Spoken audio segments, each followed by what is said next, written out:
My name is Robert McCleary. I'm the CEO of PawnbrokerComparison.com.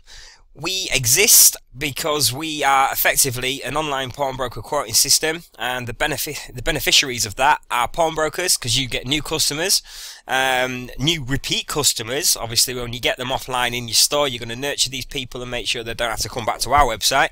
And what we specialize is obviously attracting people seeking to pawn items who are using the internet to obviously find information on how to do that, and we funnel them into our system. We obviously allow them to upload their assets, then we give the brokers an opportunity to bid. All bids are non-contractual, and it's simply a quote. You guys have to visually inspect items, and you can only do that in your store. Either these people bring them or post them to you, depending on how you guys want to work it, and the contract's done there and then. So from our perspective, we're here to give you the opportunity to source new customers online. Pawnbrokers specialise in pawn and lending. We specialise in digital marketing. So what you're achieving by working with us, and it costs you nothing to do so, is you're benefiting from our expertise. We're attracting the people, we're bringing them to you. In the last 48 hours, we've launched in the US. We've got over 1,500 US brokers registered to our site, and in the last 40 hours, we've seen an average loan value of about $900. From our perspective, we want that to be a lot higher. The typical research analysis of the industry, those attracting pawn seekers online, are doing so on a much higher loan value basis. We're looking for an average loan value of about $1,500 if we can. We think it's achievable. Obviously, we've got a lot going on from our perspective in trying to achieve that. But yeah, the nature of it is higher low values for longer periods of time is what to expect from the online pawn seeker. So that's what we're here to do. We're here to introduce them to you. It's on you to obviously nurture them, treat them nice, and make sure they never come back to our website. So yeah, what I'm going to do today is give you a full website interaction process evaluation, if you like, and I'm going to take you through, show you your dashboard, show you how the consumer is going to interact with the site, the whole process, start to finish, and give you a better understanding of what to do, what to expect, how it's achieved, and how best to source new customers using our platform. The first thing I need to do is show you guys your admin area, because that's where it's all going to happen. Let's log in. Easy enough. Let's get an example of what to expect in this area. So we're logged in, and the first thing you're going to see is your action board. This action board is effectively where the action happens, effectively named action board. This has been created so you guys don't miss anything. So anything which is a priority, it's a must-act situation, whether it's a bid revised, comments made, new asset uploaded for you to bid on, get new business, it's going to be here, listed in this action board. So when we go through this sort of demonstration, you're going to see a lot more of this, and we'll take it step by step from there. Up here, we've got the lending criteria. Now this is crucial. So first time logged into the system, we've preset it for a lot of brokers when you first sign up, but the lending criteria, if you do not set this, you're not going to be notified when assets come live. So you can look at this and select the radius local to your store. So have a think, how far do your customers travel to come to your pawn store? Be realistic about it, and obviously you'd be notified about assets which come up within that radius based on your zip code. So here we've got it preset for 101 miles. Yes, that's realistic. Someone will travel 100 miles for the right loan on the right terms.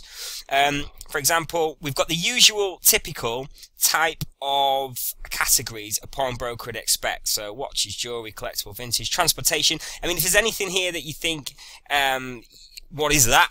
Click the button, it'll tell you.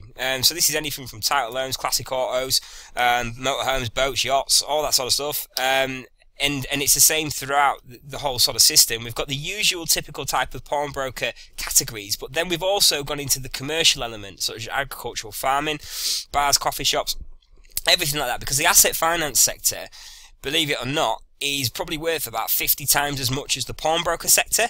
Now, asset finance has a non-recourse element. The non-recourse element of asset finance equates to businesses turning over up to $750,000 as a turnover, and these people can be serviced by pawnbrokers. It's just they don't typically seek pawnbrokers for their asset-based lending needs. So we've highlighted that as a target sector. If we can just pull 0.5% of those customers over into the pawnbroker sector, we're going to see a massive indent in the increase of traffic. You know, we're looking at different ways. Sole traders, new style businesses, for example, they're always looking for funding. The market, in terms of what's going on out there these days, from peer-to-peer lending, crowdfunding, there's a lot of changes in financial options for people, and we are targeting them digitally to try and pull them over the line into the pawnbroker sector. That, you know, that's how we're going to win. It's not, you know, our platform's not about targeting existing pawnbroker users. It's the new brokers, the new pawn seekers coming into the industry at a rate of probably 7 to 8% a year, and then all the other associated industries who've probably not thought of pawnbroking as an option to receive fast cash solutions. So again, this is something what we're about. It's obviously digital marketing and approaching the right sectors. Here I've set watches and jewelry to basically any value possible, 0, 25k plus, within 100 miles of my store. The next second most important thing that you should be looking at from a pawnbroker is your account details. Just check the correct is the first thing. Here we've got the company name.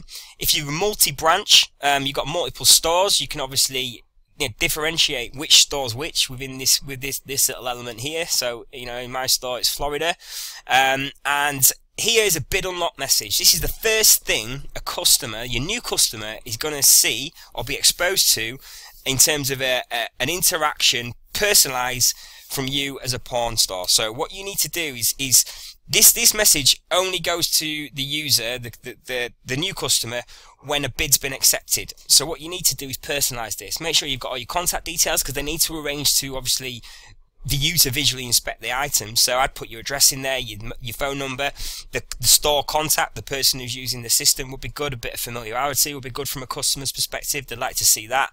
And, you know, you'll see this later on, but that message is going to go to the person who's accepting my bid.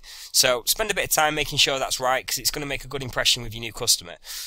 What we need to do is go through this from a transaction perspective, which means uploading an asset. So an item which I'm going to list right now as a consumer, and we have to go back to this other site to do that.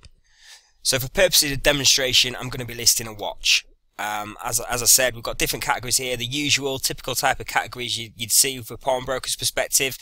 We've also got the commercial, which is obviously targeting the sort of business element of it and trying to pull them over the line into the pawnbroker sector.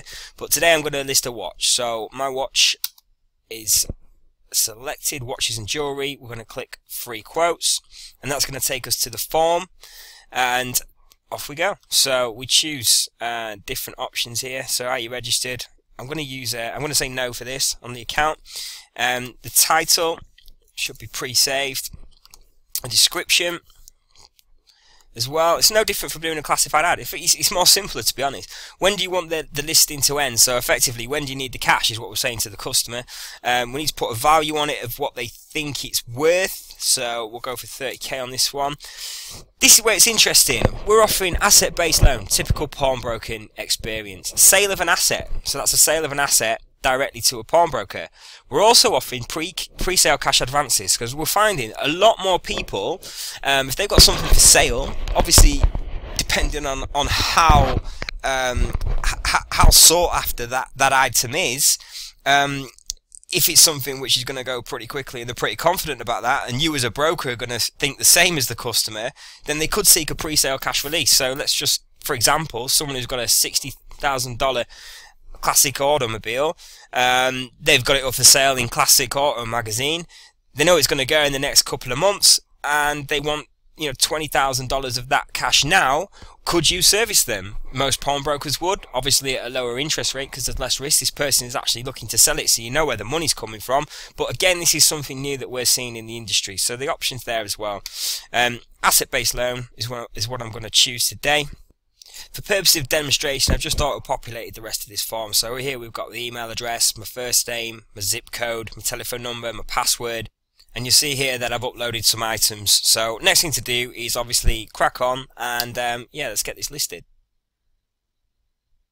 There we go. So it's created an advert, as you can see, full in-depth advert. Here we've got the bids received comment section. Again, nothing's happened just yet, so we will see what that's all about in a minute. We've got the photos down the bottom there, images, so that gives a broker a better understanding. We can open this screen up, obviously get a better view of it, and allow you to make more informed decisions based on what you're about to bid on. Again, as I'll reiterate, the bids that you make are non-contractual, so it's a quote only, but you know, you've got to be honest and you've got to be fair about it and realistic. So you know, the only things which should affect the value of the quote you've put online in store is the condition of the item, genuinely. So yeah, let's go back through it from a consumer perspective. You know, we've just looked at how to upload an asset. Simple as that. It's live. We can click on my account. Already logged in as a consumer. You'll notice things are slightly, you know, they're similar, but things are missing, obviously, like lending criteria and things like that. So I'm going to go back to the broker account and I'm going to click home, so that should refresh the page. And I'm now seeing the advert from a broker's perspective. So here we've got the tag watch, place a bid, submit comment, etc. So what I want to do is I'm going to submit a comment. So, is the watch in good condition? Has it been worn many times? I'm going to post that comment.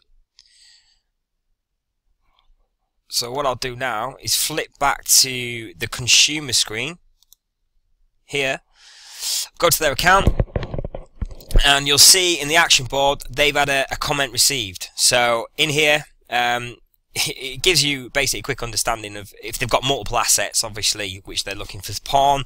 They'll know which one it is. It tells you time and date, etc. Is the watch in good condition? Has it been worn many time?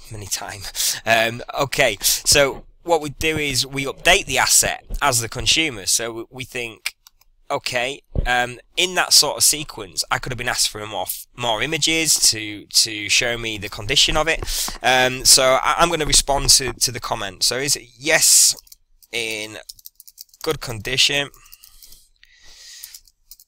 hardly worn, only on special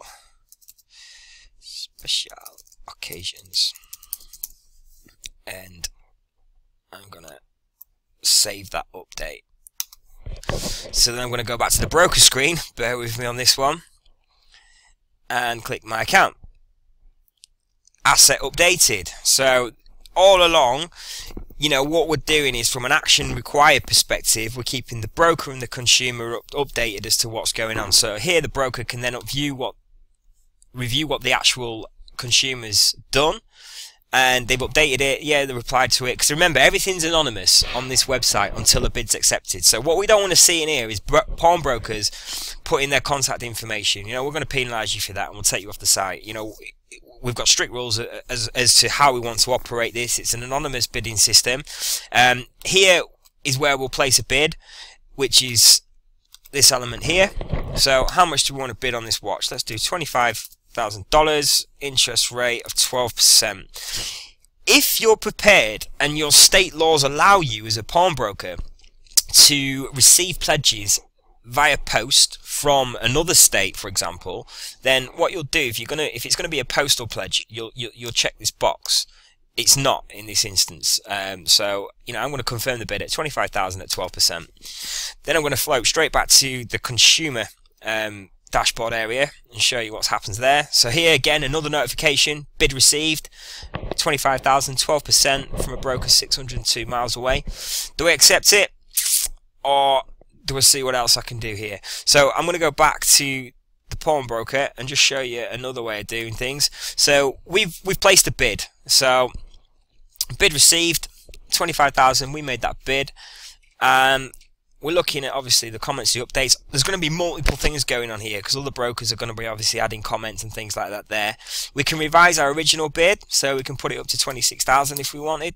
Let's just say, you know, if it got a bit competitive and there was another broker which come in at the same level of the same interest rate who probably lived a little bit closer, we can offer them a little bit more to obviously get the consumer over the line. So this is where the competitive nature of our website is obviously it's evident in terms of everything's anonymous, which is going on in this part of the screen. But that's the part that obviously the consumer is going to make their decisions on. You'll get some consumers, especially with business consumers, who are quite prepared to drive out